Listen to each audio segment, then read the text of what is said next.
This bank is hiring more graduates than any other investment bank in the UK. Let's talk about how to pass their video interview.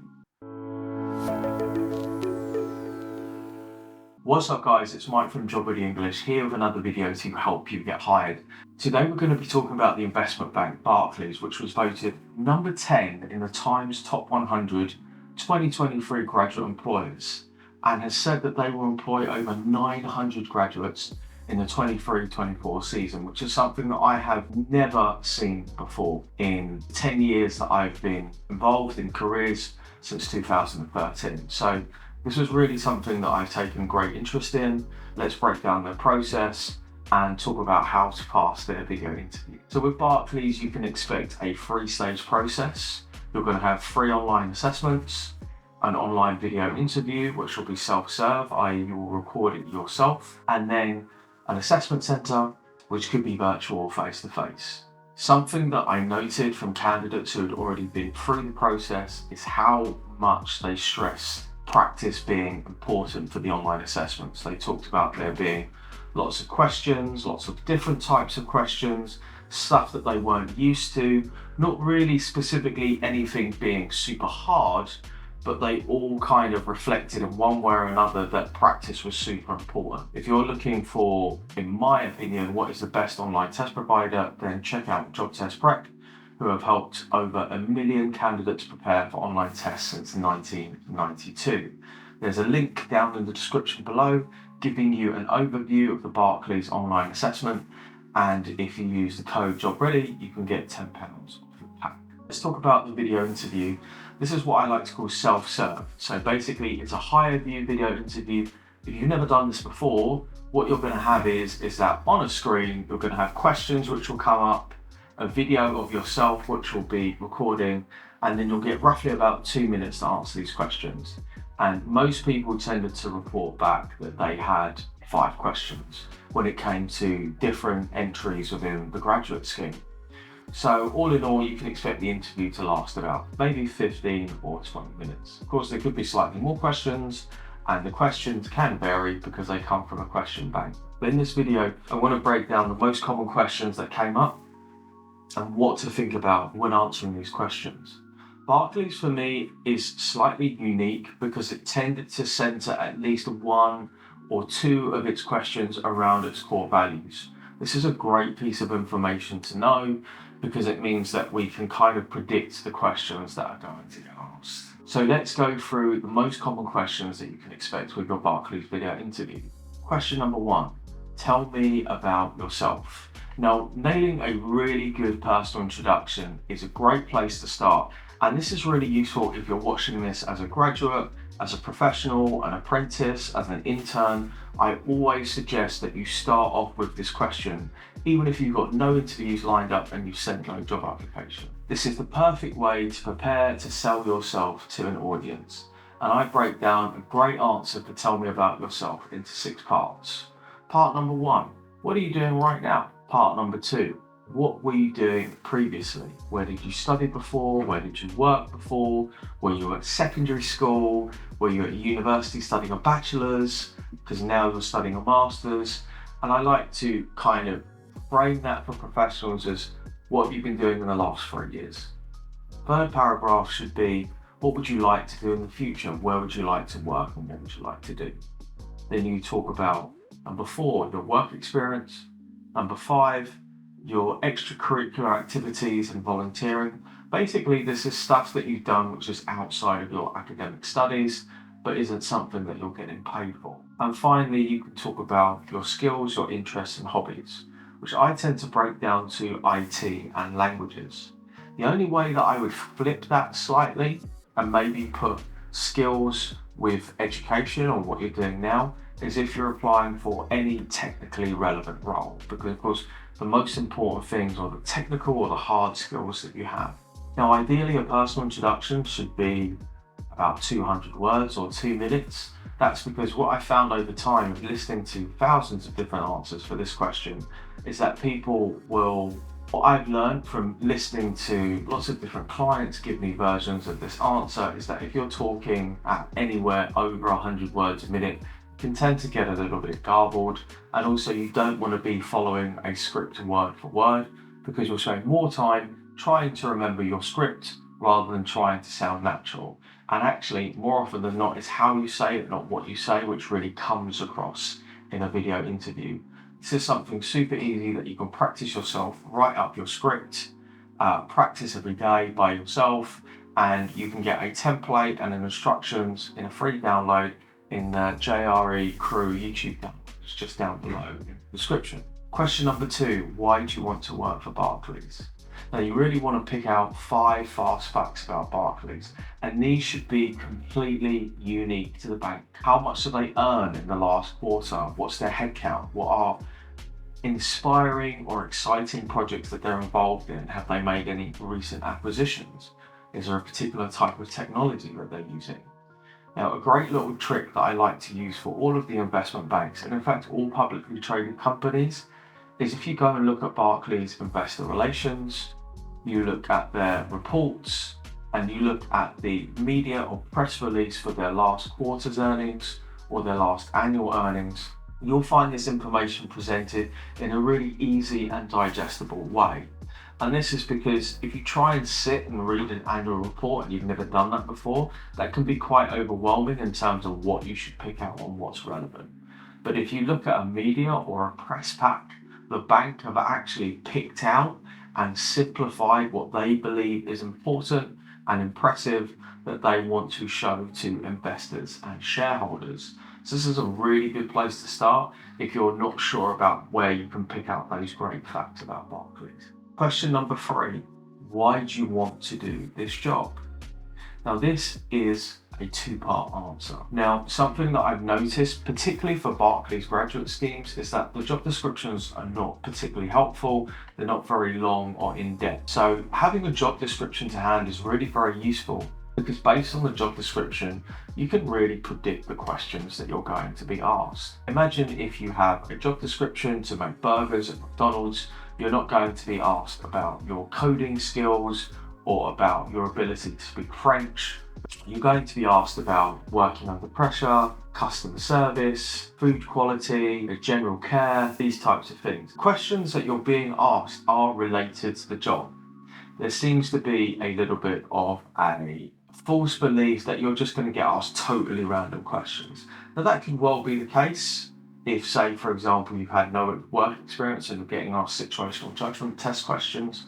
But more likely than not, you're just going to get asked motivational and behavioural questions, so that the person who's watching the video or the algorithm that's processing your video can go, yeah, they seem to have the skills that I want. That seems cool. Proceed. So with this, the 2 parts is essentially, what are you going to do? So what would you do in this job? As a software engineer, I would be expected to do 1, 2, 3, 4, 5 on a daily basis. As a financial analyst, I would do 1, 2, 3, 4, 5. And you're really just outlining what the job description says. And you can find job descriptions anywhere. It could be for another bank. One of my favourite websites is prospects.ac.uk, which is really phenomenal and in-depth job descriptions which clearly outline the key skills and responsibilities that you'll need for the job. But it's easy to find. There's everything on the internet, right? The second thing that you want to do is outline 2 or 3 skills that you have which would make you really good for the job. Now, most often what people will tend to do when they're answering this question is that they'll concentrate all on themselves and nothing about the job itself. And then they're really baffled. They're like, I don't understand. Why didn't they think I was suitable for the job? And the response to that is because no one really cares that much about you. They care about how you're able to tailor your skills and experience to the job that's required. So if you're going to do this, just pick out 2 or 3 really strong points. And a good way to think about this is just, if I can only give you 2 or 3 stories, if you only had 30 or 60 seconds and I had to impress you, what would I tell you? And just pick out those key skills from the job description. Next, I'm going to do something a little bit different. As I mentioned earlier, it is quite likely that at least one of the behavioural questions that you're going to get is going to come up relating to Barclays' 5 core values, which are respect, integrity, service, excellence, and stewardship.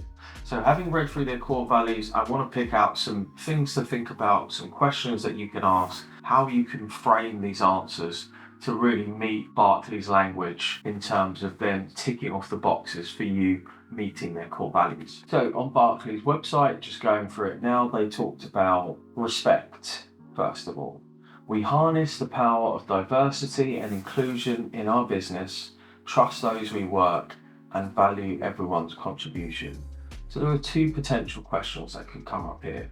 One is about diversity and inclusion, which we've seen, and also the other one is really just about teamwork. So tell me about a time that you worked as part of a team, or tell me about a time that about diversity and inclusion in terms of your work. Now, what a lot of people tend to think about when posed a question around diversity and inclusion, they're like, oh, did I make sure that I got people from different races and genders and stuff like that? But sometimes that's just not the case. Those resources aren't available, those people aren't there. For me, diversity and inclusion is really about listening to other people's points of view, taking on board what other people have to say, giving work that will meet that person's strengths or avoiding people's weaknesses. So diversity and inclusion, for example, with your university work, could just be listening to different people's point of view when you're choosing a topic for a group project or discussion. It could be seeing something from somebody else's point of view who's having a difficult time when you're trying to do something together. Barclays' second core value is integrity, and reads, we operate with honesty, courage, transparency, and fairness in all we do. The question that really comes to mind here is, give me a time when you've done the right thing, or give me a time when you have struggled with an ethical problem or dilemma. Very often for me, a good way to answer this question, particularly if you haven't really been in any kind of ethical dilemma, is that honesty and integrity that one can have with oneself. Making sure that you've done the work, not cutting corners, putting in the additional hours and effort to getting a project done. And this really says a lot about the person and the relationship that they have with themselves and being honest and true to oneself. A third core value, service, we act with empathy and humility, putting the people and business we serve at the centre of what we do. Give me a time when you resolved a conflict. Give me a time when you built a relationship. Give me a time when you creatively solved a problem. So empathy, humility, listening to others, working with others, leading others.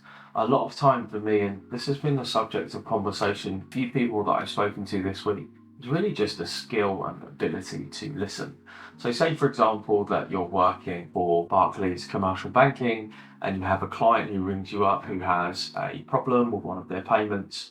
What would you do? They have a payment that needs to go out with a supplier and it's not going to go out and it's going to affect their business. It's a reasonably common problem that banks are going to come across in terms of commercial banking.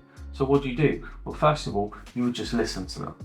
You would clearly understand the problem, identify and empathise with them.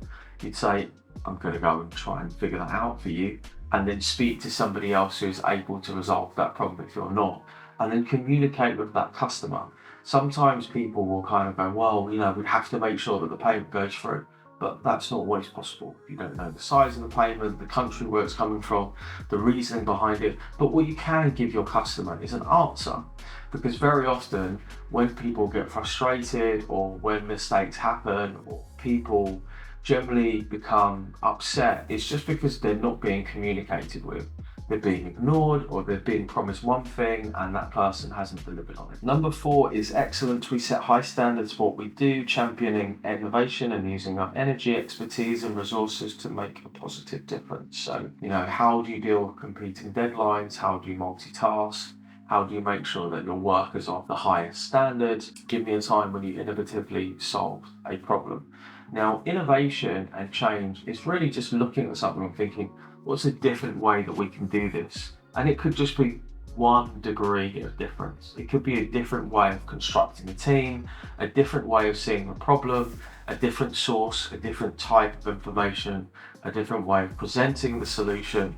And what I tend to find is whenever people think about innovation, they tend to think about big change. But actually, innovation is really just a series of small changes.